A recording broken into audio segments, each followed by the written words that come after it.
بسم اللہ الرحمن الرحیم الحمد للہ رب العالمین والصلاة والسلام علی اشرف الانبیاء والمرسلین۔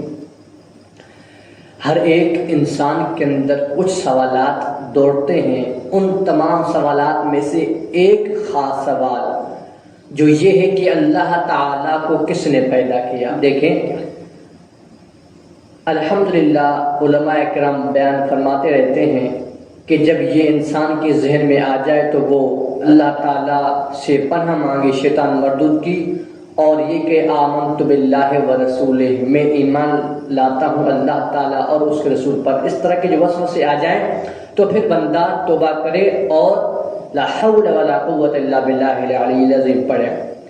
لیکن سوال یہ پیدا ہوتا ہے کہ اللہ تعالیٰ کو پیدا کس نے کیا، یہ سوال آتا ہے۔ دیکھیں کہ بیت اللہ شریف کے اندر نبی پاک علیہ السلام کی موجودگی میں اور ان سے قبل بت رکھا کرتے تھے، کفار بت رکھا کرتے تھے، اور کفار جو تھے ان کے جو بڑے بڑے علماء ہوتے تھے وہ ان بتوں کے شجر نسب بیان کرتے، بڑی آواز سے چیخ چیخ کر وہ ان بتوں کا شجر نسب بیان کرتے کہ یہ فلاں بت، اس کا باپ فلاں، اس کا باپ فلاں بن فلاں، فلاں بن فلاں، فلاں بن فلاں، فلاں بن فلاں، اس طرح وہ چیخ چیخ کر بلند آواز سے وہ شجر نسب بیان کرتے۔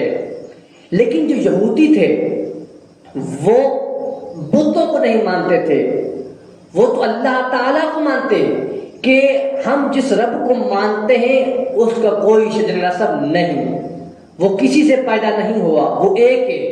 یہ یہودوں کا عقیدہ تھا کہ جب نبی پاک علیہ السلام نے اعلان نبوت کیا تو پھر یہودی کچھ بڑے بڑے علماء آگے آ گئے اور پوچھنے لگے آپ جس رب کو مانتے ہو ان کا شجر نسب سناؤ، اگر یہ شجر نسب سنائے گا تو پھر یہ جھوٹا نبی ہے، اگر کوئی شجر نسب نہیں سنائے گا تو پھر یہ سچا نبی ہے۔ الیاذ باللہ انہوں نے نبی پاک علیہ السلام سے پوچھا، تو جب نبی پاک علیہ السلام نے اپنے دل کے اندر جھانکا تو فوراً وحی آ گئی۔ اللہ پاک نے فرمایا قل هو اللہ، اے میرے محبوب آپ فرما دیجئے وہ اللہ تعالیٰ ایک ہے، اللہ الصمد، اللہ بے نیاز ہے، لم یلد ولم یولد، نہ وہ کسی سے پیدا ہوا نہ اس نے کسی کو پیدا کیا، ولم یکن لہ کفوا احد، اور اس کے برابر اس کے مد مقابل بھی کوئی نہیں۔ جب لم یلد ولم یولد یہودیوں نے سنا ان کی آنکھیں کھڑی ہو گئی کہ یہ اس رب کو مانتا ہے جن کا شجر نسب نہیں، یہ اس رب کو مانتا ہے جو ایک ہے۔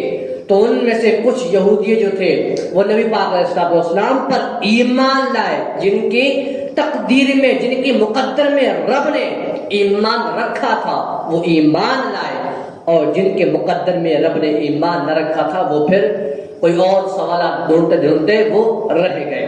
ایک ہوتا ہے پیدا کرنا اور ایک ہوتا ہے تخلیق کرنا۔ پیدا کرنا اور تخلیق کرنا اس میں فرق ہے۔ کس طرح؟ دیکھیے پیدا کرنا یہ عمل ولادت سے ہے، تخلیق کرنا یہ عمل ولادت سے نہیں۔ اللہ تعالیٰ پیدا نہیں کرتا، تخلیق کرتا ہے۔ اب کچھ ہماری مائیں بہنیں کہتی ہیں کہ یہ دیکھو کتنا بڑا ہو چکا ہے، میں نے اس کو پیدا کیا تھا۔ پیدا کرنا یہ جو خاصہ ہے یہ انسانیت کے ساتھ خاص ہے، تخلیق کرنا یہ خاصہ انسانیت کے ساتھ خاص نہیں بلکہ اللہ تعالیٰ کی ذات کے ساتھ خاص ہے۔ اللہ تعالیٰ جب کوئی چیز تخلیق کرنا چاہتا ہے تو پھر اللہ تعالیٰ جب ارادہ کرتا ہے انما امرہ اذا اراد شیئا ان یقول له کن فیکون، جب اللہ تعالیٰ کوئی چیز پیدا کرنا چاہتا ہے تو اللہ تعالیٰ کن فرماتا ہے تو وہ فیکون ہو جاتی ہے۔ اللہ تعالیٰ کے ساتھ جو خاص ہے وہ تخلیق کرنا، یہ تخلیق کرنا یہ عمل انسانیت نہیں، پیدا کرنا یہ عمل انسانیت ہے، یہ انسانیت کا عمل ہے، یہ عمل مولودی ہے، یہ انسانیت کے ساتھ خاص ہے۔ پیدا کرنا، جبکہ تخلیق کرنا یہ انسانیت کے ساتھ خاص نہیں بلکہ یہ اللہ تعالیٰ کی ذات کے ساتھ خاص. اللہ لا الہ الا هو الحی القیوم لا تأخذه سنة ولا نوم له ما في السماوات وما في الأرض من ذا الذي يشفع عنده إلا بإذنه يعلم ما بين أيديهم وما خلفهم ولا يحيطون بشيء من علمه إلا بما شاء واسع كرسيه السماوات والأرض ولا يؤوده حفظهما وهو العلي العظيم. اس آیت الکرسی کے اندر اللہ تعالیٰ آپ کو صفات بیان کر رہا ہے. اللہ کون ہے اور اللہ تعالیٰ کیا کیا کرتا ہے، تمام کی تمام اشیاء اس کے اندر موجود ہے. اللہ تعالیٰ ایک ہے، وہ زندہ ہے، قائم رہنے والا ہے. چاہے زمین الٹی ہو جائے یا سیدھی ہو جائے، اللہ تعالیٰ قائم رہنے والا ہے. ہر زمین و آسمان کی بادشاہت اللہ تعالیٰ کے لیے ہے، کسی اور کے لیے نہیں. پوری آیت الکرسی کے اندر اللہ تعالیٰ بیان فرما رہا ہے کہ اللہ تعالیٰ کون. جب بھی کسی بندے کو یہ وسوسے آئیں یا یہ کچھ سوچیں آئیں کہ اللہ تعالیٰ کو کس نے پیدا کیا، وہ فوراً آمنت باللہ و ملائکتہ و کتبہ و رسلہ والیوم الآخر والقدر خیرہ و شرہ من اللہ تعالی والبعث بعد الموت پڑھ لیں اور لا حول ولا قوت الا باللہ العلی العظیم کی بھی تسبیح پڑھ لیں.